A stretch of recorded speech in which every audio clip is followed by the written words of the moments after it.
Thank you very much, Mr. Norcross. I consider it an honor to have the privilege of participating in this discussion between the two candidates running for the office of Superintendent of Public Instruction. We are very, I think, fortunate to have two well-qualified candidates, and certainly look forward to having them respond to questions that will be posed at each of them. The rules for this discussion will be 3 minutes opening statement by each candidate. Dr. Atkinson will go first, followed by Mr. Tedesco. And then a 3-minute closing statement by each candidate. Mr. Tedesco will go first, and Dr. Atkinson will go next. That's what we agreed on. Questions will be posed to the candidates. Each candidate will have 2 minutes to respond to the question, and 1 minute for a rebuttal by any candidate who wishes to make one. I'm delighted to have this privilege, certainly to be associated with all of you here. I commend you for being in attendance of this alliance. This is an opportunity to examine the people who will be influencing the decisions that will determine the functioning of our charter schools here in the state. So with that, unless there's some uncertainty on the part of the candidates, I'd like to summon Dr. Atkinson to the podium to make an opening statement, and then followed by Mr. Tedesco. Good afternoon.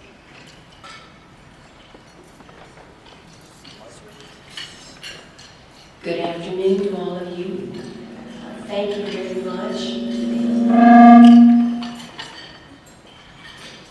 Hello?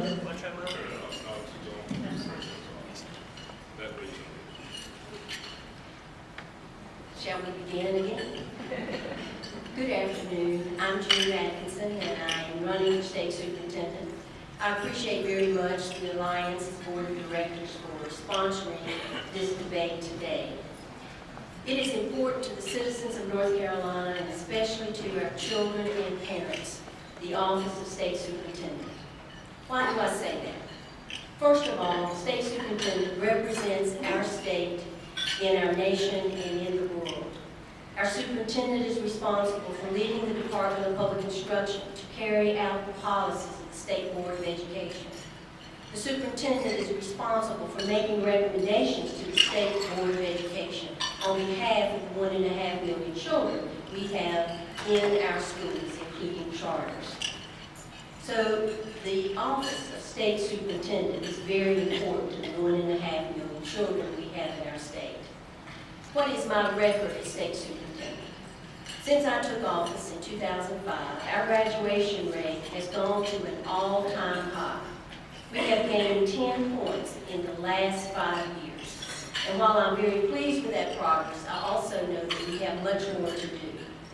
North Carolina has also received 3 national awards for our innovation in helping students, for our leadership in the United States in public education. Education Week on January 12, 2012, ranked North Carolina's education system the highest it's ever been in our history, ranked number 17. So we have made much progress in education, but there is much more to do in making sure that all of our students graduate, that we use technology in meaningful and different ways to personalize education, that we help each teacher in the classroom and each principal in every building to provide the best education possible for all of our children. I have a deep and rich background in public education, and I have learned a lot from students, teachers, business people across this state and the nation. Why? Because I listen. Why? Because I do my research. Why? Because I do my homework. Education is too important not to listen, not to do research, and not pay attention to what is important in moving our state forward. I have learned a lot from students, but I also learned a lot as being a teacher, a vocational education director, now we call career technical education. All of these experiences that I have had will help our state propel itself to even a better place than we are today. I look forward to our debate.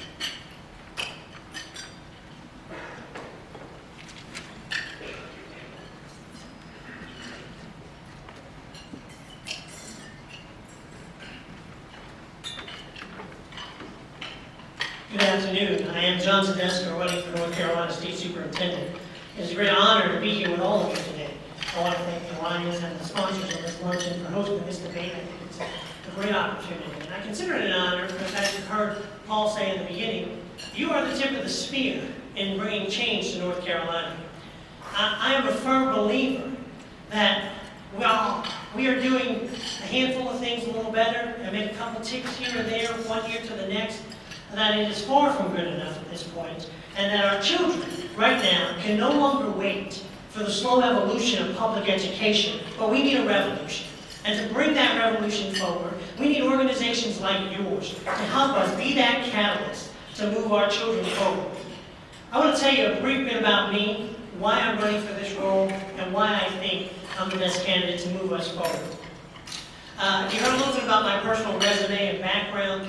As a personal side of me, I'm a family man. My wife Jenny and I actually had the opportunity this morning to put our son Gabriel on the bus for his first day of middle school in a year-round program we have in Wayne County. And I helped raise my younger 3 siblings when my mother died through Gardner Middle and Gardner High Schools. And now they're all at Wayne Tech Community College in Wayne County. And there's children on my heart, and I've fought for them my entire life. But prior to coming to the school board, I had served in a variety of capacities as Chief Development Officer for Big Brothers Big Sisters across North Carolina, building the North Carolina Mentoring Children of Prisoners program, working with 13,000 children a year who were targeted because they needed someone involved in their lives. Prior to that, I served as the Director of Development for a project called Harbor House, working with 8,000 children a year who were homeless and abused. And what I saw was a systematic system that is failing our children. Our focus has been on systems. We've watched over the last quarter century as we built up our systems, as educational spending in the U.S. has tripled while performance has flatlined, and we built up our systems. And what we failed to do is build up our children. And I think it is time that we had someone who was bold enough, brave enough, to challenge the status quo from outside the establishment, who can bring a new, fresh set of ideas. There are a lot of folks who've challenged me on different ideas and have seen me as someone who, in some cases, they call a transformative force. That was a quote from Raleigh News and Observer used. And why is that? Because I'm not afraid to stand up for the courage of what I believe in. I will never ask to be the person that everybody likes. I want to stand up and challenge the system. I want to challenge us. And when you do that, people will stand against you. But I think we need to stand strong for school choice, for empowering parents, for increasing opportunities for our children, for raising the bar for all children across North Carolina. If we're going to build a better educated workforce for the state, I think our children deserve better, and quite frankly, I think the future of our state depends on it. Thank you.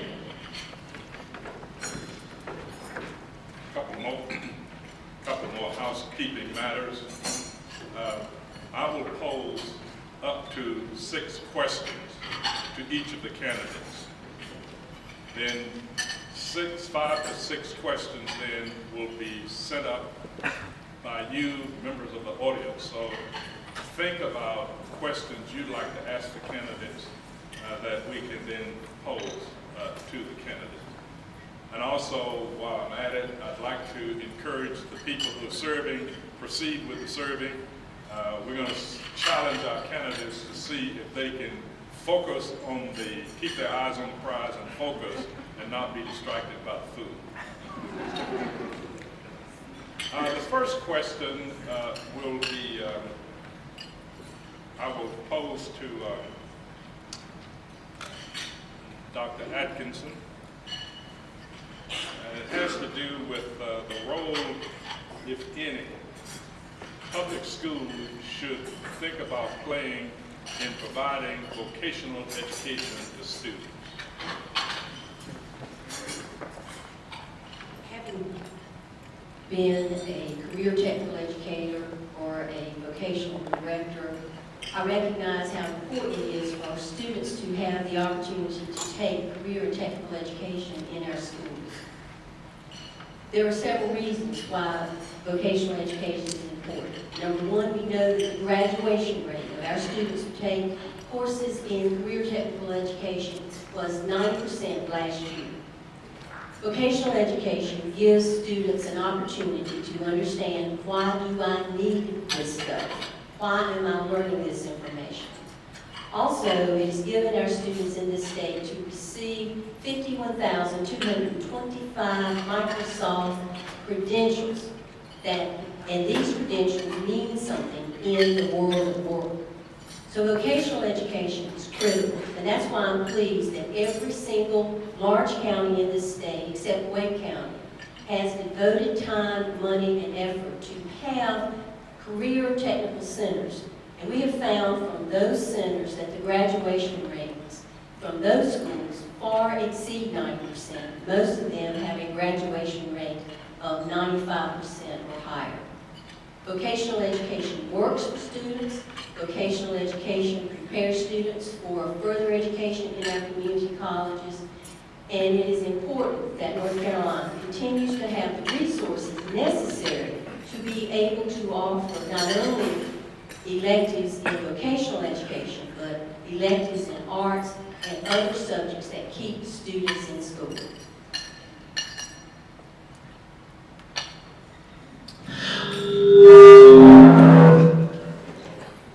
We're gonna have to learn that together. So. I couldn't agree. Hello? Okay, I couldn't agree more about the importance of vocational education. In fact, today we have some of our brochures because we laid out a 4-point plan on how to better build a better educated workforce in North Carolina, and that includes expanding vocational education. We know not every child is necessarily going to college, and we want to have opportunities for those children. What we do know is that over the last 10 years in North Carolina, when you look at the amount of vocational courses offered throughout our LEAs across this state, we've decreased. We've gone down. And instead of expanding vocational opportunities, we've reduced those opportunities. And what we need to do is expand them in multiple ways. What we did in Wake County is actually expand within each of our high schools. We've actually just did a partnership with our county commissioners. We bought an old Coca-Cola plant. We're going to create a CTE high school. We've expanded our partnership with Wake Tech Community College as well. But I mean, I want to take it a step further. I want to innovate even further in how we do that. Open the doors. Kick down the doors to how we do things. I went to the Wake County Builders Association, and I said, you know what? Why don't we have an apprenticeship program in every one of our high schools with you, working with us, where children can take their core classes in the morning and in the afternoon, they can get certified and be job ready day one.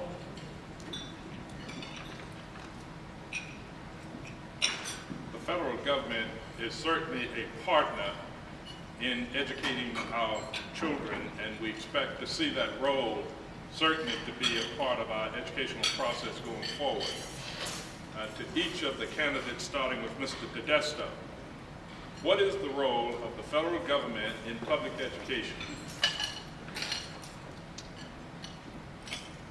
Well, I think this is where I'm sure myself and some other colleagues may disagree, but I think their role should be limited. I think they've expanded their role in excess of what is constitutionally allowed to them. I am very proud and honored that education in North Carolina takes a prominent position in our Constitution. Education is a states' rights issue. One of the things I talk about regularly, and unfortunately, because of the system we currently do have, we're going to have to work within the framework that we have. But I think the superintendent and the Department of Public Instruction needs to be strong. A lot of folks on the campaign trail recently in the Republican nomination challenged me on that idea. How can you want a strong State Department of Education? Don't you want limited government?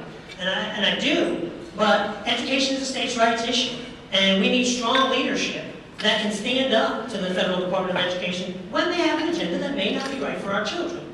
In addition, when they have an agenda that we are moving forward with, we need to be able to deliver that in a manner that is consistent with the needs of our schools, our local communities, and help empower local districts. I believe the best decisions are made in local communities. And my goal would be to expand local controls across North Carolina and empower and increase local communities.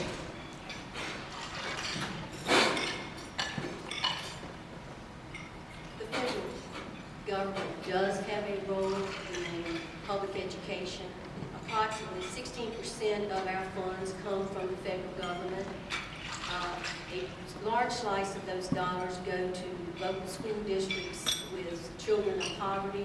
It's important that the State Department of Public Instruction and the U.S. Department of Education work in partnership. I have worked to make sure that we have waivers from No Child Left Behind, a critical component of learning more as we go along. We need to make some changes. We also need to make sure that the federal government focuses on outcomes and not processes to determine where our state goes in education. Dr. Atkinson, how would you change, if at all, how North Carolina interprets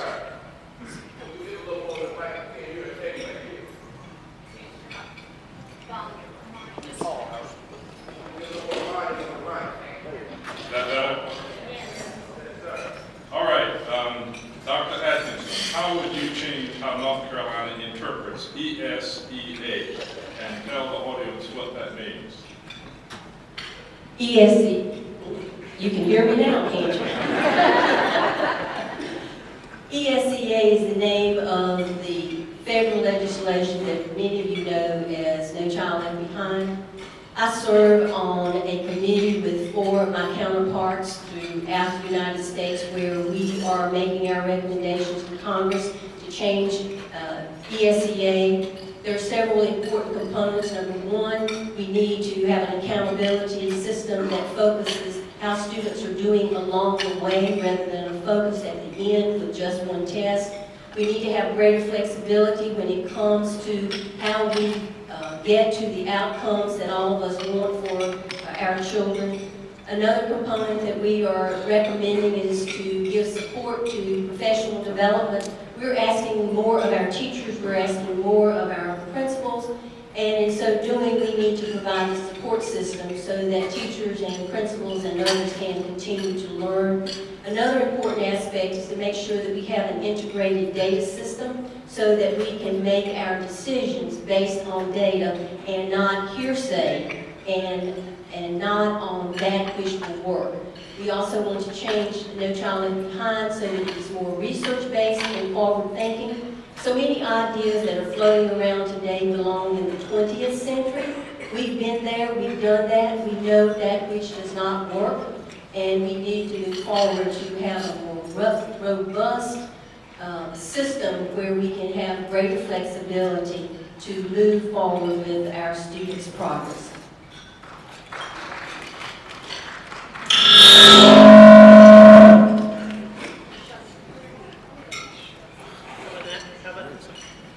Can you hear me now? Everybody got your cell phones? Can you hear me now? All right. I concur with Dr. Atkinson that we need greater flexibility. I think there were some positive things that came out of No Child Left Behind, including the attention to subgroups and some of our most vulnerable children. I think one of the failures we've seen in education over the last quarter century is the ability to ensure that we can raise our most vulnerable children simultaneously while challenging our most gifted children. And the attention to that has helped. Now, the manner and the mechanism in which it was delivered was not successful. It did not serve us in any way as we need to. And I'm a fan of us moving forward and revamping that model. I do think there are a lot of other things that we can be doing at a state level. And I think the flexibility also needs to include ways that we at a state can ensure we keep our best teachers in the classrooms, not just our longest serving teachers. We have to be able to get the best resources and the best teachers to the right children and put the right curriculum in front of the right children. And that's going to be an important step as we move forward. Mr. Tedesco, we know that reading is a very crucial exercise for children to master, because if they can't read, they're not likely. I'm in the microphone. I hope y'all can hear me. Can you hear me back there? Yeah, that's what I was afraid of. I'm almost swallowing this microphone. And our preschool education programs, especially for the most vulnerable. We know that for every $1 we invest in preschool education, we reap a benefit spent $18. Number two, we need to continue with expanding our diagnostic software that was a part of Senator Berger's bill to every school in the state so that we can do like Barney Fife says, we want to nip it in the bud before it becomes a problem. And number three, we need to bring together charter schools, camps, etc., so we can expand learning in the summer and learning before and after school for our most vulnerable students. They lose 2.5 to 3 months of reading progress every single summer, and we have to address that issue.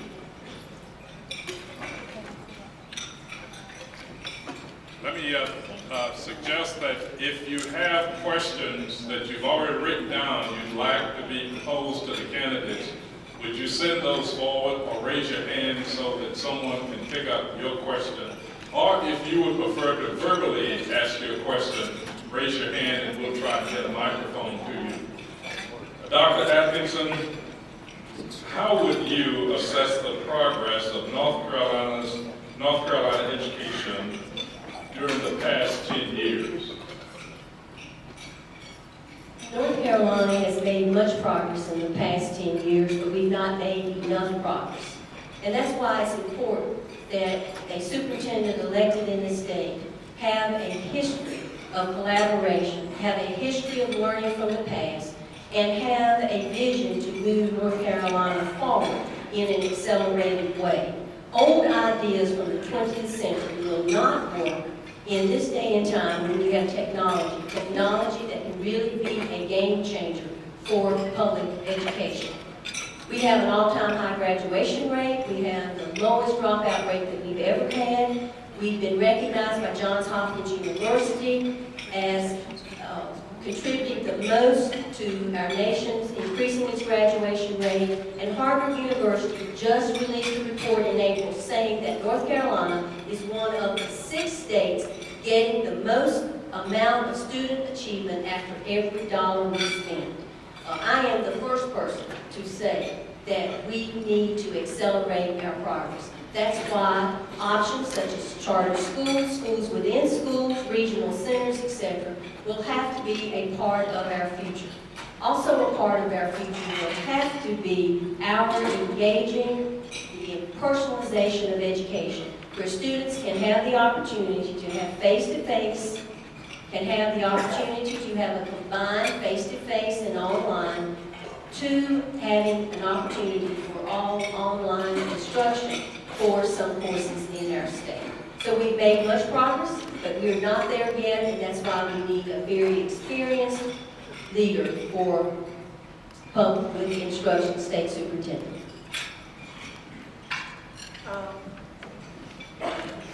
Try it again. How about now? Yeah.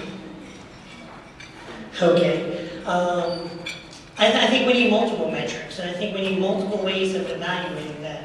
I think just simply saying what our graduation rate is not sufficient. And quite frankly, when greater than 1 in 5 children in North Carolina do not graduate, that's a problem. 50% of our minority kids can't read on grade level. 60% of the kids who do graduate and go into our community college systems need remediation. What does that say about the quality of a high school diploma when pushing on the children if they're not prepared? That costs you as taxpayers twice. That costs those children in lost opportunities. We have to have better quality and at a much more expanded rate. And we have to do it in a variety of ways. Saying that we support choice and expanding choice at a charter conference is one thing, but doing it in real life, in real action, is a whole other thing. We have to be able to stand up for our charter schools, your public schools as well. When you see organizations like the State School Boards Association tearing you down, fighting at you, you need a superintendent who's going to say, not on my watch, these are our public schools also. We're working together here and pushing an advanced agenda for our children. I'm going to go now to Ms. Bach, who has a question.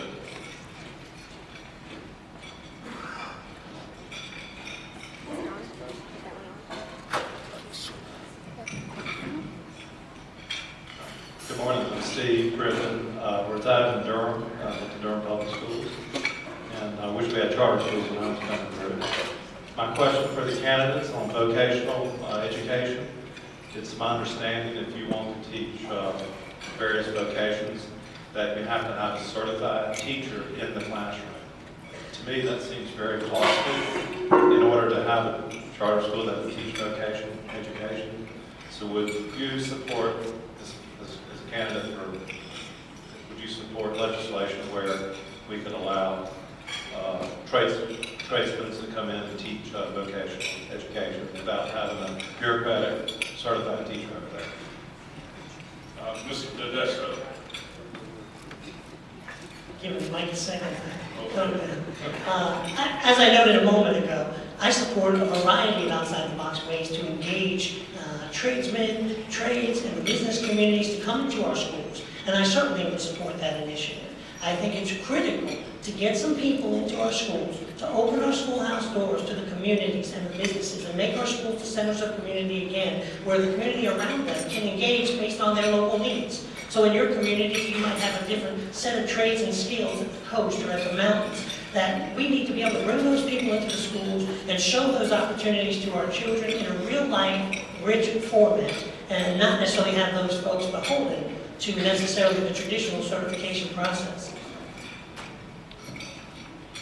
When I was director of vocational education in our state, which was about 10 to 15 years ago, we expanded the certification to allow tradespeople to be able to teach in our schools, and that includes people who have backgrounds in automotive technology, construction, and manufacturing, healthcare, etc.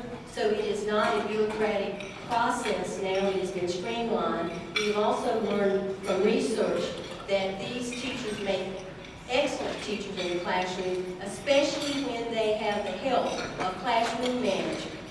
In fact, our enrollment in vocational education has expanded in the United States, in North Carolina, with the exception of Wake County. And this question will go to Dr. Atkinson first, and then Mr. Tedesco. What changes to North Carolina school governance would you propose, such as state board terms, appointments, state superintendent responsibilities, etc.?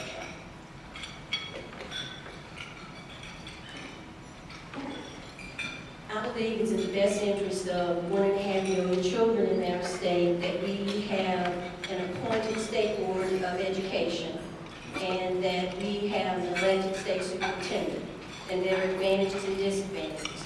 I believe that it would make the state board of education less partisan if the term of service would be for 6 years on a staggered term rather than an 8-year term. I believe that it's also important for the state superintendent, as was part of a court case, that the state superintendent is responsible for carrying out the policies of the State Board of Education. I'm fortunate to have enjoyed a very close working relationship with the State Board of Education, and I believe that the structure of having a state board and having a state superintendent all are ways where we can do the best for our 1.5 million children that we have in schools today.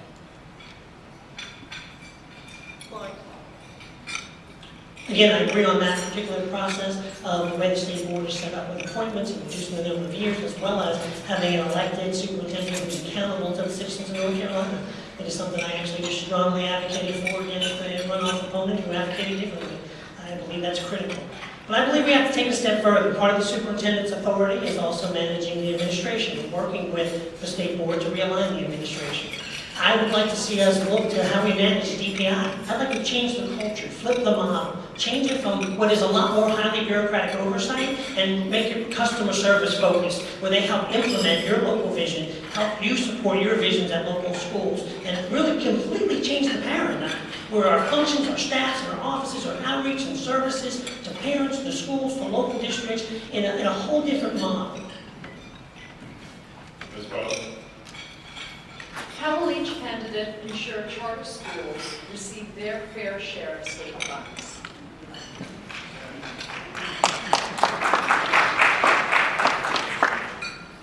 During the past 3 to 4 years, the Department of Public Instruction had the benefit of a very well-known Boston consulting group come to our state to look at the organization of the Department of Public Instruction and make recommendations. I would suggest that my opponent do a little bit more homework to realize that we have received awards for our communication to parents, etc. And of course, as with any organization, we are continuing to learn. My belief is that our charter schools and our public schools should have equitable funding. They should be responsible for outcomes. We should not be telling our charter schools the processes to use in getting those outcomes. And I also believe that many of our public schools, many of the laws on the books should be removed in order to have those shackles not a part of the culture. It is important because I see charter schools integral to innovation in our state, charter schools integral to our serving every single child in our state, that we do have equitable funding, and that everything is on the same level as far as funding per child. Well,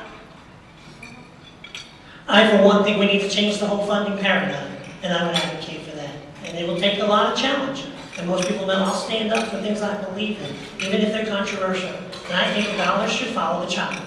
It should go directly to you. It shouldn't have to pass through local school districts and boards. You shouldn't have to dance on a string to get your dollars. You know, I think that's the wrong way to do it. Again, you're public schools, you're part of the public school system. And I think real leadership, bold leadership, takes a stance on issues, stands up for issues when it's not comfortable. It's comfortable now to support more charter schools. We have a Republican General Assembly who lived at the cap. It's easy. But in 2009, before that General Assembly came into place, the Wake County School Board, under my leadership, Mr. Margiano, we put together a new legislative agenda that recommended lifting the cap on charter schools prior to it ever happening. That drew great controversy from the North Carolina School Boards Association, who said that wasn't part of their agenda.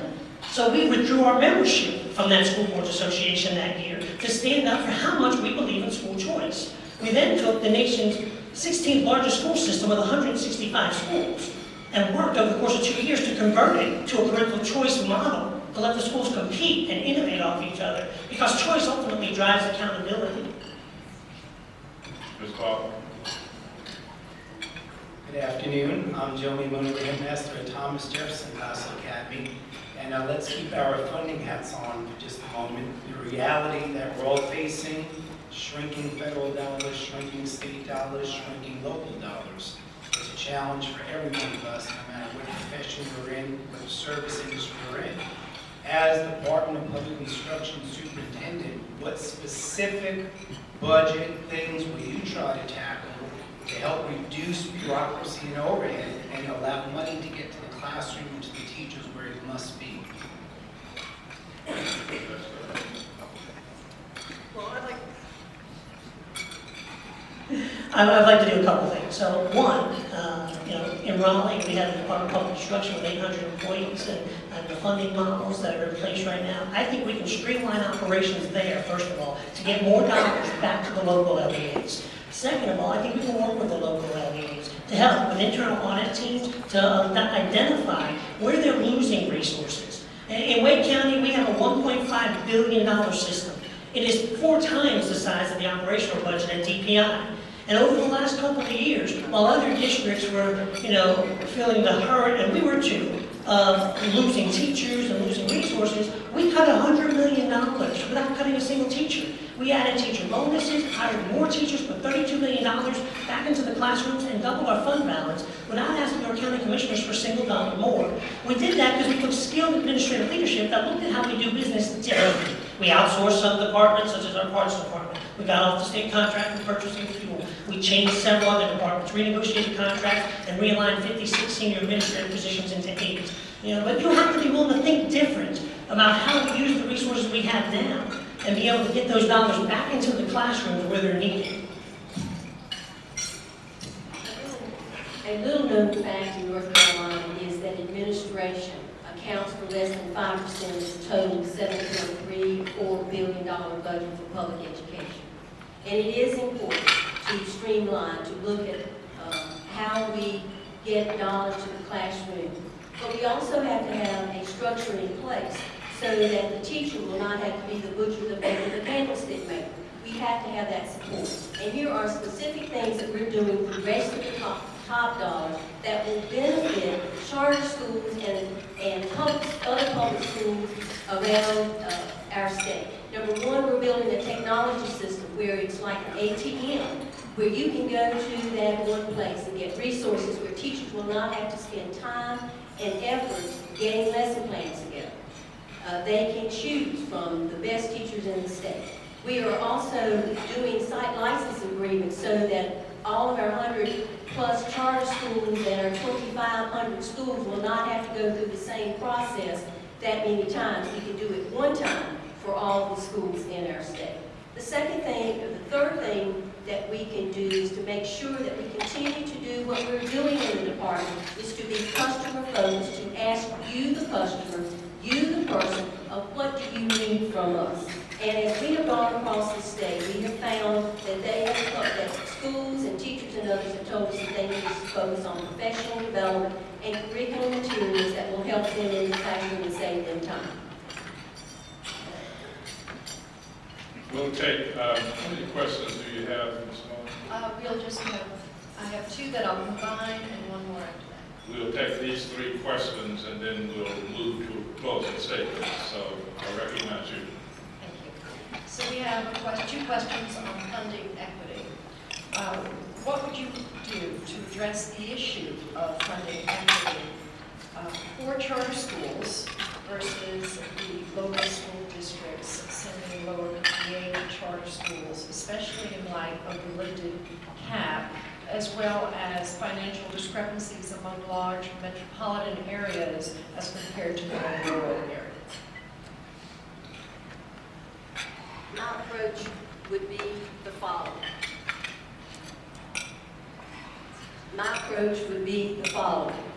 Number one, we would establish all of our charter schools as an entity whereby when we get the dollars from public schools, those dollars would flow directly to the charter school, and it would be based on the number of students in that school. What we have as a model now is not sustainable. It's not in the best interest of charter schools, and it's not in the best interest of public schools or other public schools.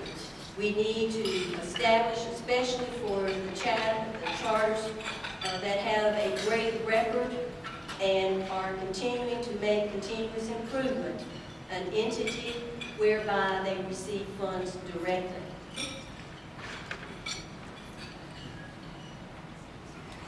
That's pretty much what I said a few moments ago. I would, promote the dollars following the child directly to the charter schools as opposed to as pass-through dollars with 7% of formulas from the state. I think they should be equal dollars. They're equal children, so they should have equal dollars, and they should be directly to the charter schools. Well, Funding remains a very important question on people's minds. The next two questions being again on that topic. Would you support lottery funds equally being distributed to charter schools as they are to traditional public schools? And at this time, charter schools do not have a pre-K program as the traditional schools do. Would you support an effort to allow charter schools to receive those pre-K funds as well? In the interest of being able to serve all the children in our state who can benefit from preschool education, it is important that our charter schools, as well as our public schools, have access to preschool dollars. The last legislation moved those funds from the Department of Public Instruction to the Department of Health and Human Services. So there is a challenge there for all of our schools in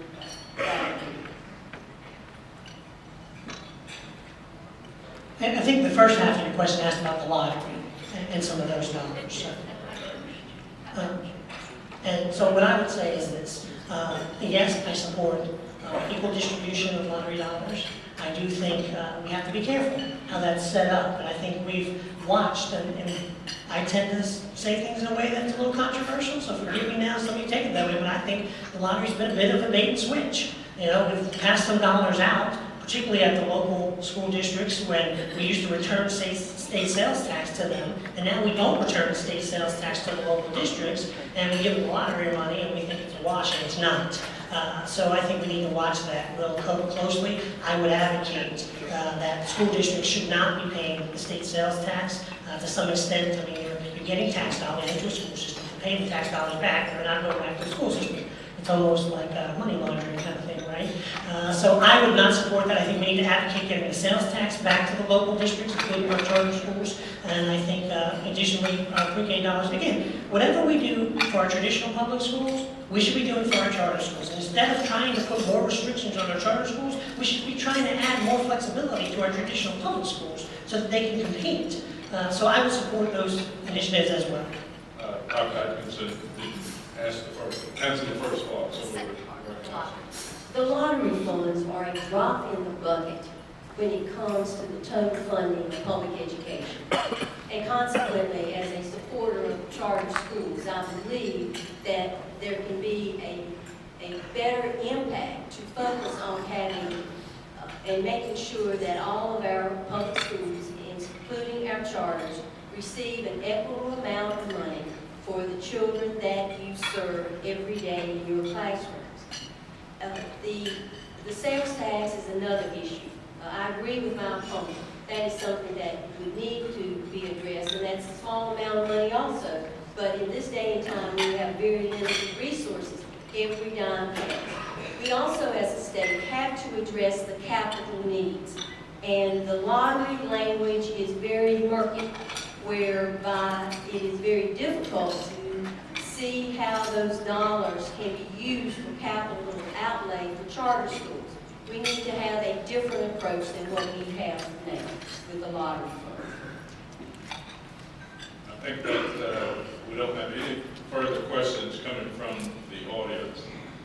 So at this time, I would like to recognize Mr. Tedesco to come and give his closing statement, and then he will be followed by Dr. Atkinson, and then I will come back and close this out.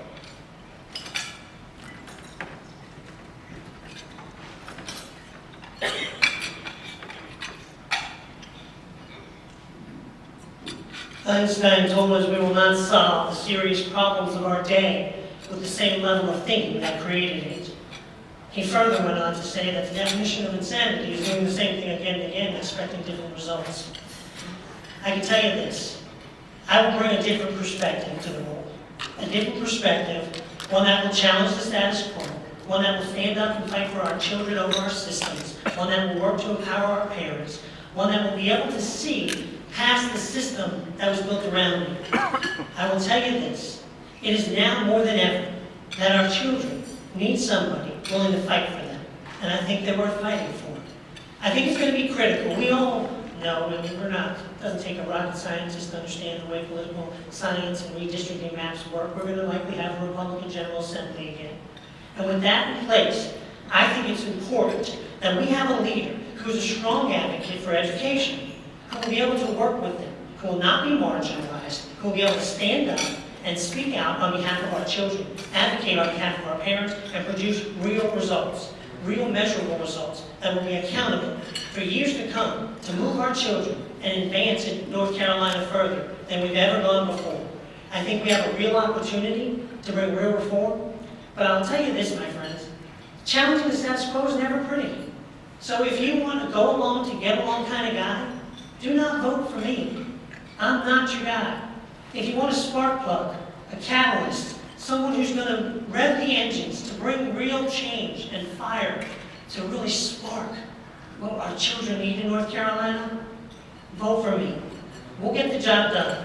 You can learn more about me at our website, tedescoforkids.com. I grew up in Sunday school, and there I learned that where there's no vision, men will perish. So we've laid out a bold vision on our website, a 4-part plan with 4 detailed components underneath that. And I want you to be with me as we help move that forward for all the children of North Carolina. Again, tedescoforkids.com. I thank you very much for your time and attention today, and look forward to seeing you at the finish line in November.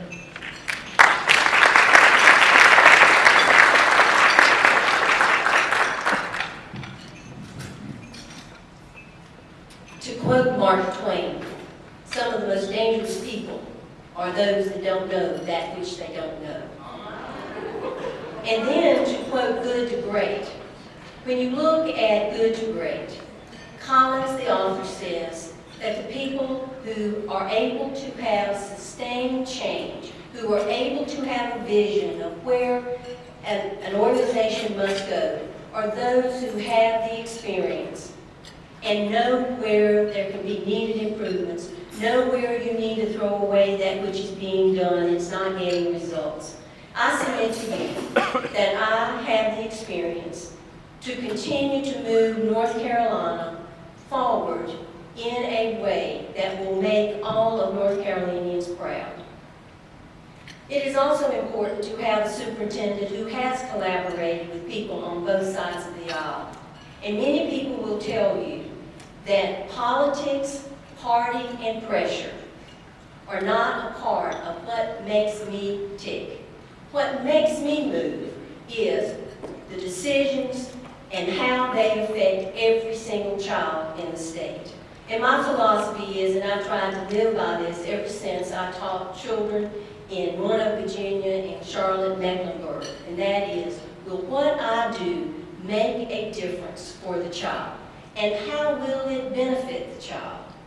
And will this help the outcome or the outcomes of what we want in public education? I have received over 15 awards, not because of keeping things the same, but making change. And you can go to my website and see those awards that I have received for innovation, for commitment, dedication, and leadership in our state. I fly frequently, and one thing's for sure, that when I get on a plane, a large plane or a small plane, I want that pilot to have someone who has had many hours of flying. I want a pilot who knows how to land that plane when there is turbulence. I want a pilot who is willing to communicate with people from all walks of life to make sure that we have a successful landing. My record shows that I have been able to collaborate with people across the aisle. I've been invited to the White House by the Bush administration to talk about reading. I've been invited by the Obama administration. I've had influence on the Democratic legislature and the Republican legislature. While we may not always agree, I have gained the respect of people who give us the dollars in the General Assembly to listen to me and to call when there are ways that they want to improve education.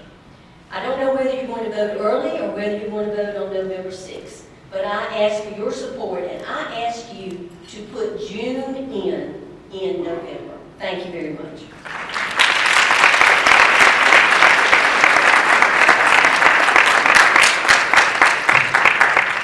Ladies and gentlemen, the prize is to provide a high-quality education for every child in this state. And I challenge you to keep your eyes on the prize as every day you go into your facilities with that very much in mind, as you do and have been doing for years. The second most important prize is to select a person who will sit in the office of superintendent. You've had a chance to hear from the two candidates for that office. You've had a chance to examine their views. Now it's an important decision for you to make as to which candidate meets your needs and rises to the level of your expectation. I've had the privilege of running in a number of elections. These two folk are making tremendous personal sacrifice to travel the state, to present their views, and to convince the citizens of the importance of the role they will play going forward in the future. The future of education, believe it or not, is very much in the hands of either Dr. Atkinson or Mr. Tedesco. The decision is up to you. So each of you in this room, as they have challenged you, must go forward, cast your vote, choose your candidate. But more importantly,